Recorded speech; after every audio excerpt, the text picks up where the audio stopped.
할렐루야. 오늘도 복된 예배 자리에 함께 하신 우리 모든 성도님들을 환영하고 축복합니다.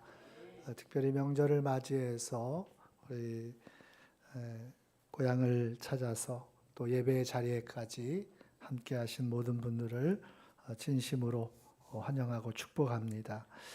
분주하고 바쁜 그러한 시간이지만 우리가 하나님 앞에 예배하는 일에 우선순위를 두고 함께 나아감이 복인 줄로 믿습니다. 오늘도 하나님의 크신 은혜가 우리를 새롭게 하고 또 말씀 안에서 우리의 삶의 길을 새롭게 세워나가는 그런 복된 시간 되시기를 간절히 소망합니다. 우리 먼저 옆에 계신 분들과 서로 축복하며 인사합니다. 우리 잘 오셨습니다. 은혜 받읍시다. 서로 인사하겠습니다.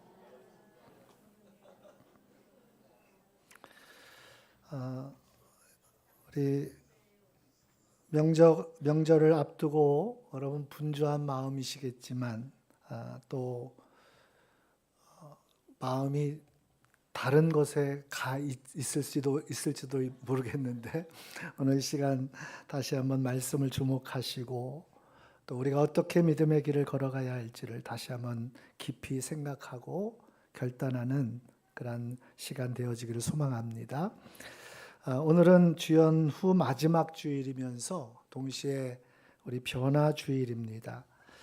이 변화주일은 예수님의 공생의 가운데 변화하신 사건을 기념하는 주일이고 저도 여러 번 이 변화주일에 대한 또 변화사건에 대한 말씀을 여러 번 드렸습니다. 변화사건은 마태, 마가, 누가 이렇게 세 공간복음서에 다 기록될 정도로 굉장히 중요한 사건임에 분명합니다. 이 변화사건이 과연 오늘 우리에게 어떤 의미가 있는지 또 이 변화사건을 통해서 하나님은 오늘 우리에게 어떠한 믿음의 길을 걸어가기를 원하시는지를 다시 한번 깊이 깨닫고 그 길을 순종해가는 우리 중원의 모든 성도님들, 이 자리에 함께한 우리 모든 성도님들 되어지시기를 간절히 소망합니다.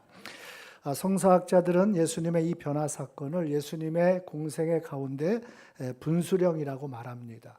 그래서 예수님께서 탄생하시고 또 이 변화 사건까지의 삶이 예수님의 공생의 구원 사역의 전반부라고 한다면 이제 새로운 분기점으로 이 변화 사건을 이유로 해서 예수님의 고난과 죽으심 그리고 부활과 또 승천과 또 그 위에 모든 이 사역이 이제 예수님의 공생의 사역의 후반부라고 말할 수가 있을 것입니다. 오늘 우리에게도 그런 시간이 되기를 소망합니다. 지금까지도 하나님의 은혜로 믿음의 길을 걸어왔지만 오늘 이 시간 이 예배를 통해서 우리의 신앙의 새로운 분기점이 되기를 소망합니다. 지금까지 걸어왔던 믿음의 길, 그것을 뛰어넘는 정말 하나님의 뜻 가운데 나아가는 하나님의 기뻐하시는 그 믿음의 길을 순종해가는 그러한 새로운 분기점, 새로운 출발점이 되어질 수 있기를 예수님의 이름으로 간절히 축원합니다. 우리 말씀을 먼저 함께 읽겠습니다. 누가복음 9장 28절로 29절까지 말씀, 두 절 말씀을 같이 한번 읽습니다. 시작. 이 말씀을 하신 후 8일쯤 되어 예수께서 베드로와 요한과 야고보를 데리고 기도하시러 산에 올라가사 기도하실 때에 용모가 변화되고 그 옷이 휘어져 광채가 나더라. 아멘. 예수님의 변화 사건은 말 그대로 예수님의 변화하신 사건을 기록하고 있는 그러한 이 말씀입니다. 산에서 용모가 변화되고 그리고 그 옷이 휘어져서 광채가 났다. 사실 우리가 가진 언어로 표현해서 그렇지 얼마나 영광스러운 모습으로 예수님이 변화하셨는지 나중에 베드로 사도가 그 예수님의 변화하심을 목격하고 체험한 그가 이런 고백을 남기죠. 우리 주 예수 그리스도의 능력과 강력하심을 너희에게 알게 한 것이 교묘히 만든 이야기를 따른 것이 아니요 우리는 그의 크신 위엄을 친히 본 자라. 우리는 그 크신 위엄, 그 영광을 보았다라고 이렇게 말하고 있는 것이지. 꾸며낸 이야기, 그런 거짓으로 만들어낸 이야기가 아니라 우리는 예수님의 그 위엄과 영광을 친히 보았다라는 거예요. 그만큼 예수님의 변화하심의 이 사건은 굉장히 영광스러운 그러한 모습이었다라고 하는 것이죠. 근데 오늘 본문의 말씀을 우리가 잘 이해하기 위해서는 이 처음 시작되어지는 말씀이 중요한데, 누가복음 9장 28절 이 말씀이 이렇게 시작이 됩니다. 이 말씀 하신 후 8일쯤 되어 라고 이렇게 말씀이 시작이 되죠. 그러니까 예수님의 변화 사건은 이 말씀을 하신 후 8일쯤 되어 이 변화 사건이 이루어졌다는 거예요. 예수님께서 8일 전쯤에 어떤 말씀을 하신 거예요. 그리고 그 말씀과 연관해서 이 변화 사건이 일어났다라고 하는 것이죠. 오늘 변화하신 그 예수님의 모습을 제자들이 보게 하셨다라고 하는 것입니다. 자, 그러면 오늘 우리가 본문의 내용을 잘 바르게 이해하기 위해서는 8일 전쯤에 어떤 일이 있었는지, 무슨 말씀을 하셨는지를 우리가 살펴보는 것이 중요하다는 것이죠. 함께 읽은 말씀 바로 앞부분에 이러한 사건이 나옵니다. 베드로의 놀라운 신앙 고백인데, 누가복음 9장 18절에서부터 27절까지 바로 앞부분에 이러한 일이 있었습니다. 가이사랴 빌립보에서 예수님께서 제자들에게 묻습니다. 사람들이 나를 가르쳐 뭐라고 하느냐? 그때에 제자들이 대답하지요. 선생님, 예수님을 가르쳐서 더러는 엘리야라고도 하고 세례 요한이라고도 하고 또 옛 선지자 중에 하나라고도 합니다. 이게 누가복음 9장에 나오는 말씀이죠. 자, 그때 예수님께서 다시 제자들에게 묻습니다. 그러면 너희는 나를 누구라 하느냐? 라고 이렇게 묻습니다. 제자들이 좀 당황스러웠겠죠. 그때 베드로가 이렇게 담대하게 고백을 합니다. 우리 마태복음에 있는 말씀은 주는 그리스도시요 살아계신 하나님의 아들이십니다 라고 이렇게 고백을 했는데, 누가복음은 어떻게 고백을 했는가 하면 누가복음 9장 20절 말씀이에요. 우리 같이 한번 읽어볼까요? 바로 앞에 있는 말씀이니까 한번 보시겠습니다. 누가복음 9장 20절 시작. 예수께서 이르시되 너희는 나를 누구라 하느냐? 베드로가 대답하여 이르되 하나님의 그리스도시니이다 하니. 여러분, 마태복음에서 기록하고 있는 주는 그리스도시요 살아계신 하나님의 아들이십니다 라는 말씀의 내용과 오늘 이 누가복음에서 기록한 하나님의 그리스도이십니다 라고 하는 이 표현이 다르지 않습니다. 물론 표현상에 약간의 차이는 있지만 그 의미는 같아요. 온 인류의 구원을 위해서 하나님이 메시아로 그리스도로 우리 가운데 보내신 분이 누구시라는 거예요? 예수님이시라는 거예요. 그 예수님만이 우리의 그리스도이시라는 거예요. 우리의 메시아라고 이렇게 고백하는 믿음의 고백입니다. 여러분, 이 고백을 듣고 예수님이 칭찬하시죠. 바요나 시모나, 내가 복이 있다. 이를 알게 한 이는 혈육이 아니요 하늘에 계신 내 아버지시니라. 그리고 이어서 이렇게 말씀하십니다. 너는 베드로라. 내가 이 반석 위에 내 교회를 세우리니 음부의 권세가 이기지 못하리라. 굉장히 중요한 말씀이에요. 오늘 교회의 본질에 대해서 너무나 중요한 고백을 담고 있는, 본질을 담고 있는 그러한 말씀이죠. 예수님께서 교회를 이 반석 위에 세우시겠다요. 이 반석은 곧 베드로의 믿음의 고백을 얘기합니다. 그 고백은 무슨 고백입니까? 주는 그리스도십니다. 하나님의 그리스도이십니다. 하나님의 구원자이십니다. 오직 예수님만이 우리의 구원이십니다. 이 믿음의 고백 위에 교회를 세우시겠다라는 것. 그 교회는 하나님의 교회요, 주님의 교회요, 음부의 권세가 이기지 못하는 구원의 공동체임을 우리에게 말씀해 주고 있는 것입니다. 자, 그런데 문제는 그 이후에 예수님께서 하신 말씀이 오늘 제자들에게 생각지도 못한 말씀이 증거되고 있다는 것이죠. 우리 누가복음을 통해서 한번 보겠습니다. 9장 22절, 23절 우리 화면에 없으니까 같이 한번 읽습니다. 시작. 이르시되 인자가 고난을 받고 장로들과 대제사장들과 서기관들에게 버림바 되어 죽임을 당하고 제3일에 살아나야 하리라 하시고 또 무리에게 이르시되 아무든지 나를 따라오려거든 자기를 부인하고 날마다 제 십자가를 지고 나를 따를 것이니라. 아멘. 여러분, 이 말씀을 보시면 예수님께서 베드로를 칭찬하시고 그 위에 하신 말씀이에요. 누가복음에는 베드로에 대한 칭찬의 말씀이 나오지 않지만 똑같이 여러분 그 이후에, 오늘 베드로의 고백 이후에 예수님이 하신 말씀이 이 말씀이에요. 내가 버림받아 죽임을 당할 것이다. 그리고 아무든지 나를 따라오려거든 자기를 부인하고 날마다 제 십자가를 지고 나를 따를 것이니라. 여러분, 예수님께서 오늘 베드로의 놀라운 고백 이후에 그 고백 위에 하나님의 교회, 주님의 교회를 세우시겠다고 말씀하시고 그 위에 하신 말씀이 바로 이 말씀이에요. 나는 버림받아 죽임을 당하러 가겠다. 그리고 아무든지 나를 따라오려거든 자기를 부인하고 자기 십자가를 지고 나를 따를 것이니라 라고 말씀하십니다. 여러분, 제자들은 굉장한 충격에 빠졌을 것입니다. 주님을 따르던 그들은 굉장한 혼란에 부딪혔을 것입니다. 이 말씀을 듣고 십자가를 지라니요? 여러분, 유대인들에게 이 십자가는 저주의 상징이에요. 신명기의 말씀에 보면 나무에 달린 자마다 하나님께 저주받은 자라는 말씀이 있는 것처럼 유대인들은 십자가의 형벌, 그 죽음은 그들에게는 끔찍한 수치고 저주의 죽음입니다. 근데 그 십자가를 지고 나를 따르라는 거예요. 여러분, 바울이 사울로 회심하기 이전에 그는 다메섹 도상에서 광명한 빛 가운데 부활의 주님을 만나고 예수가 그리스도이심을 알게 되어집니다. 근데 그 이전까지는 예수는 그리스도이실 수 없다라고 그는 아주 확고하게 생각한 사람이에요.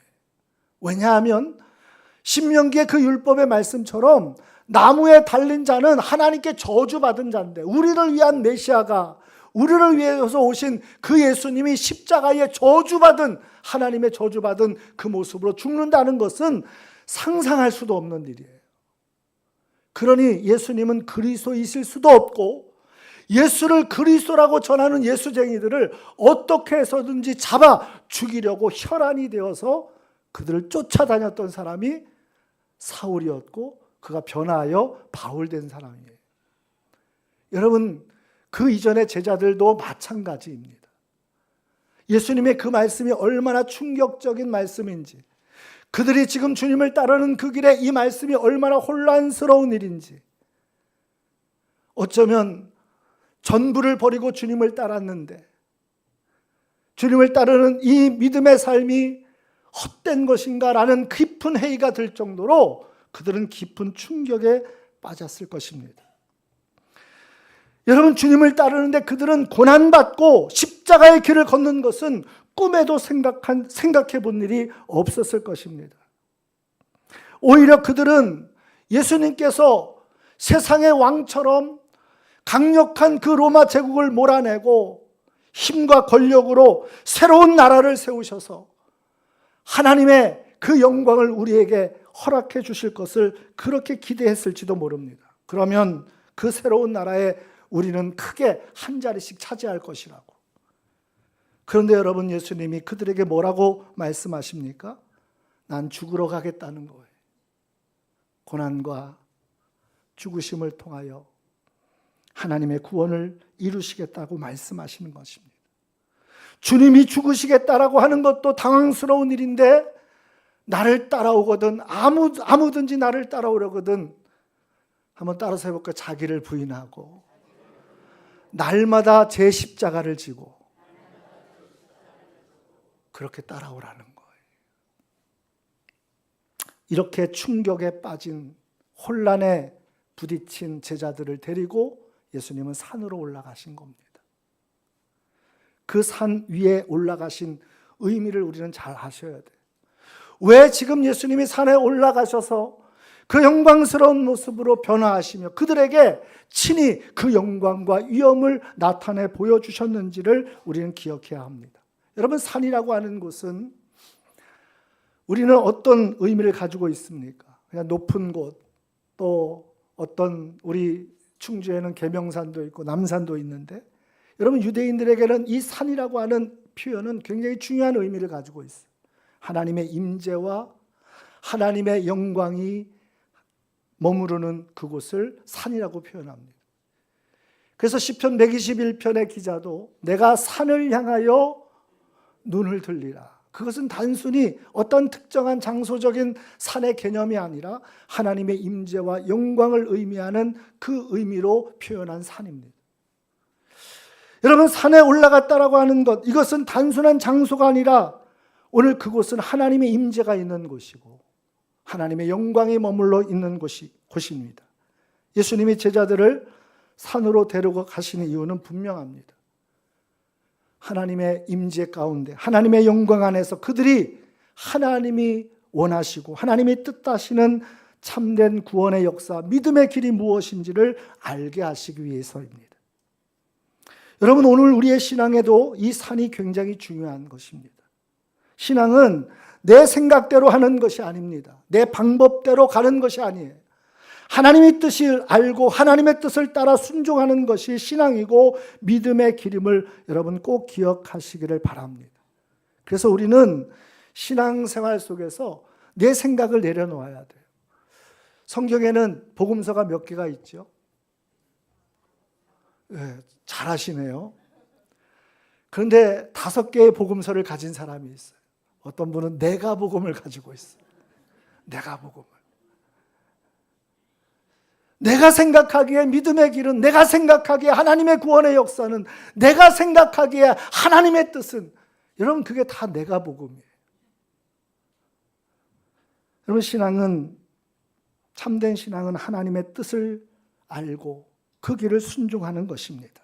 그래서 오늘 우리도 예수님이 제자들을 산으로 데리고 가신 것처럼 오늘 우리도 산으로 가야 하는 거예요. 어디 산으로 갈까요? 어디 산으로 갈까요? 변화산. 거기가 어디죠? 네? 중원산. 여러분, 그 산은 하나님의 말씀이 선포되어지는 자리예요. 하나님은 말씀을 통해서 하나님의 모든 뜻과 계획을 다 계시해 주셨어요. 말씀이 있는 그 자리가 우리가 가야 할 산입니다. 그 속에서 하나님의 말씀을 깨닫고 하나님의 뜻을 깨닫고 그 길을 순종하며 나아가야 할 줄로 믿습니다. 이번 주 18일부터 우리 성회 수요일이 수요일부터 성회 수요일이 시작이 되고 사순절기가 시작이 됩니다. 여러분, 더 말씀 가까이에 여러분의 신앙의 길을 세워갈 수 있기를 주님의 이름으로 축복합니다. 자, 오늘 그 변화산에서 예수님이 어떠한 모습을, 어떠한 것을 제자들에게 계시하여 주십니까? 보여주십니까? 29절 말씀 다시 한번 읽겠습니다. 시작. 기도하실 때에 용모가 변화되고 그 옷이 휘어져 광채가 나더라. 예수님은 충격에 빠진, 너무나 혼란스러워하는 제자들을 그 앞에서 용모가 변화되시고 그 옷이 휘어져 광채가 날 정도로 그 위엄과 영광스러운 모습을 친히 보여주신 것입니다. 여러분, 과연 이 예수님의 변화하신 이 모습, 이 영광의 모습은 무엇을 의미하는 것일까요? 여러분, 예수님이 오늘 제자들에게 이렇게 영광스러운 모습으로 변화하셔서 그들에게 무엇을 알려주고자 하시는 것일까요?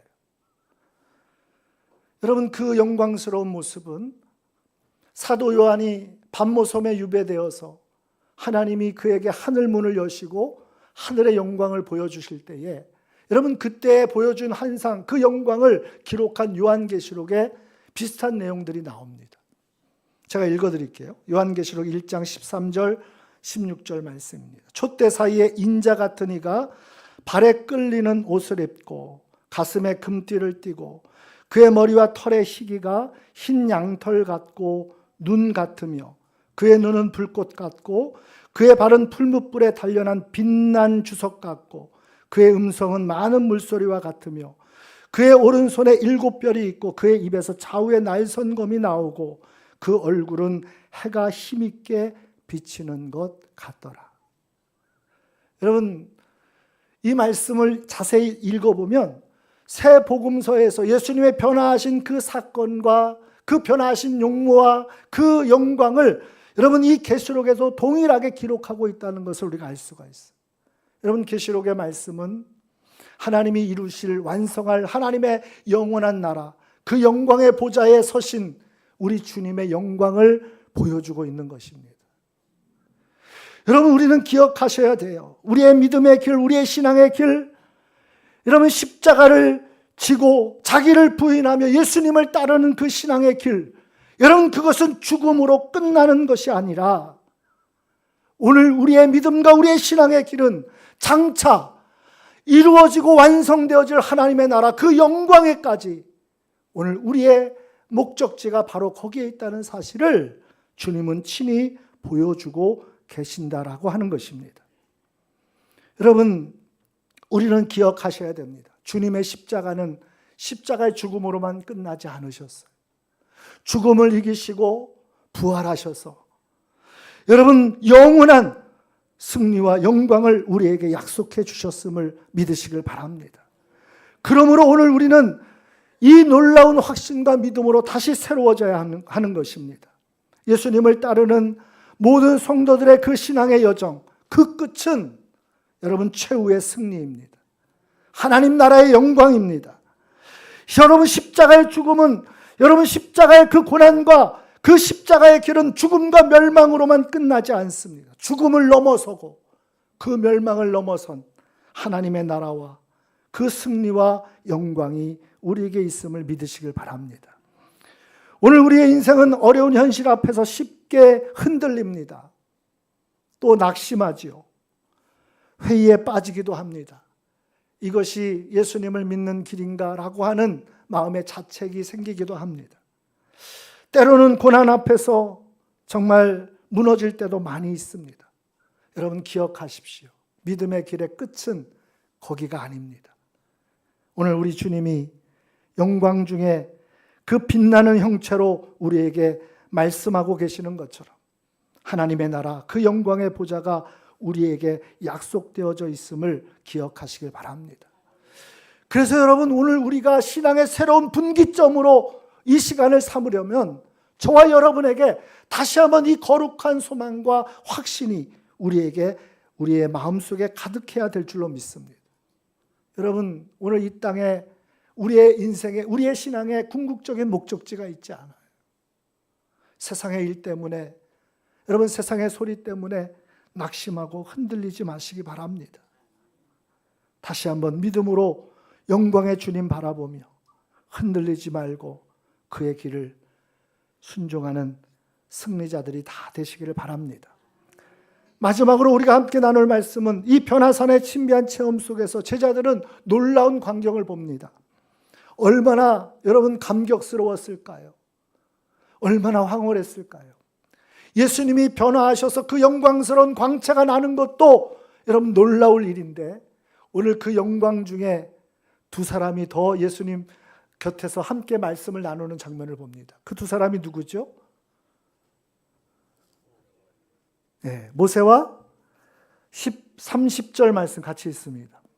자, 시작. 문득 두 사람이 예수와 함께 말하니, 이는 모세와 엘리야가 예수님과 함께 말하고 있는 것을. 오늘 그들이 함께 나눈 말씀이 무엇인지 아십니까? 예루살렘에서 별세하실 것. 오늘 우리의 번역으로는 이렇게 표현되고 있는데, 예수님께서 예루살렘에서 이루실 것과 그리고 떠나가심에 대해서 함께 나누고 있다는 거예요. 그 떠나감은 그냥 죽음만을 상징하지 않습니다. 여러분, 주님이 승천하셔야만 다시 오시는 재림의 소망이 있는 것처럼 여러분, 그 모든 구원의 일들을 말씀하고 있는 거죠.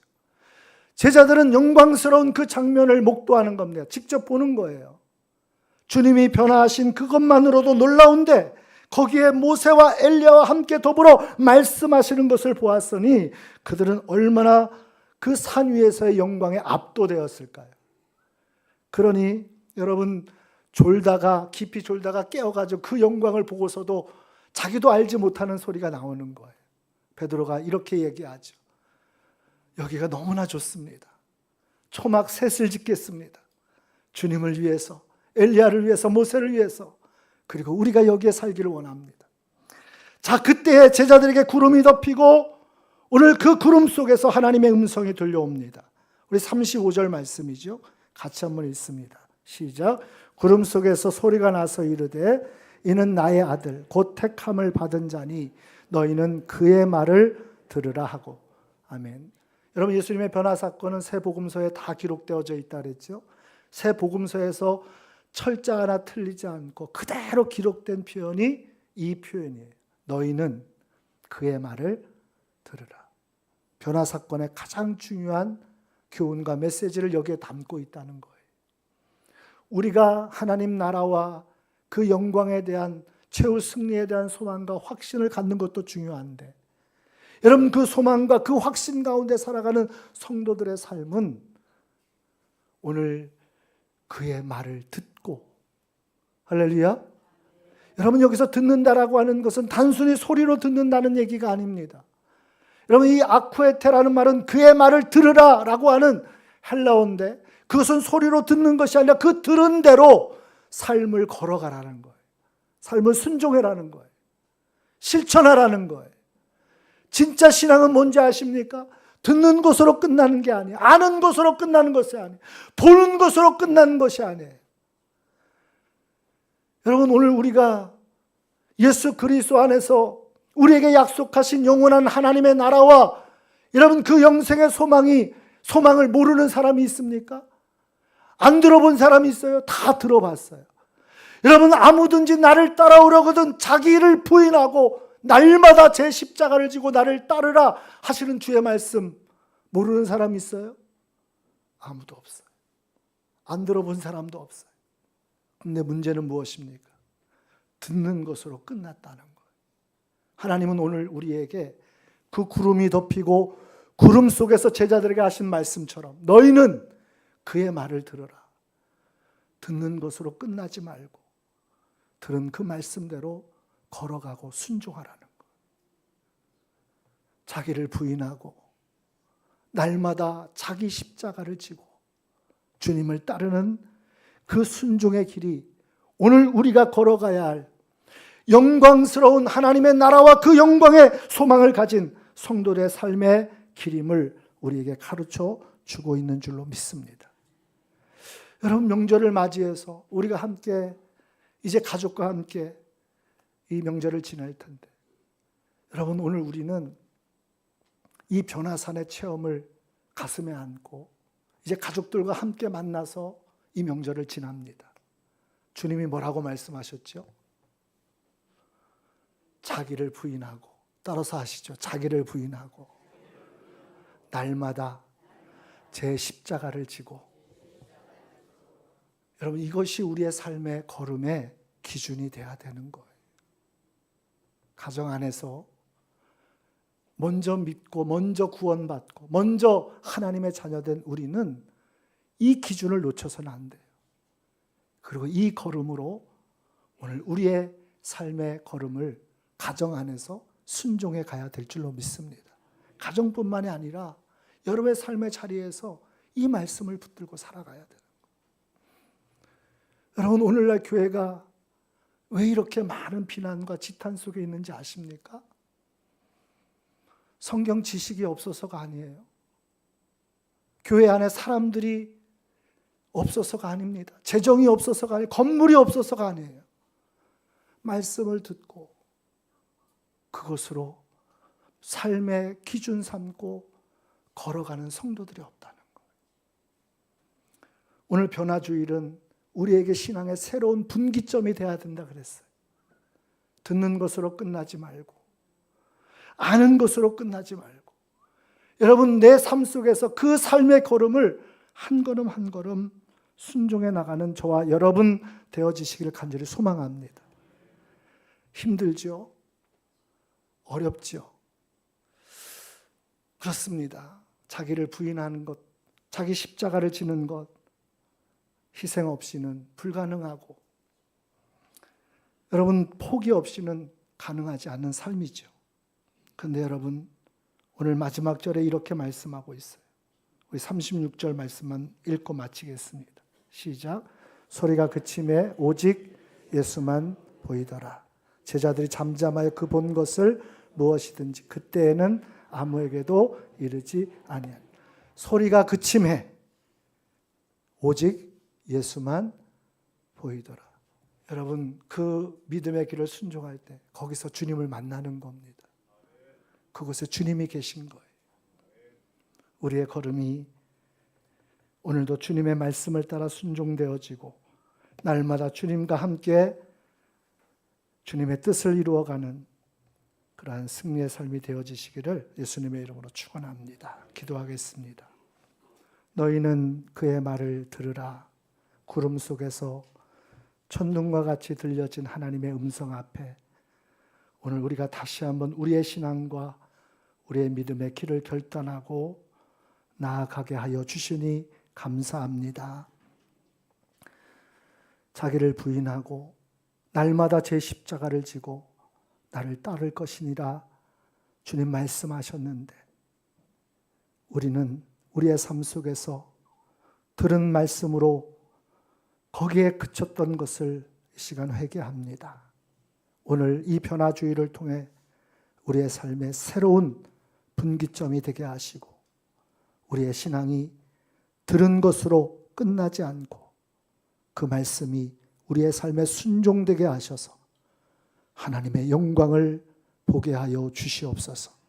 예수님의 이름으로 기도드리옵나이다. 아멘.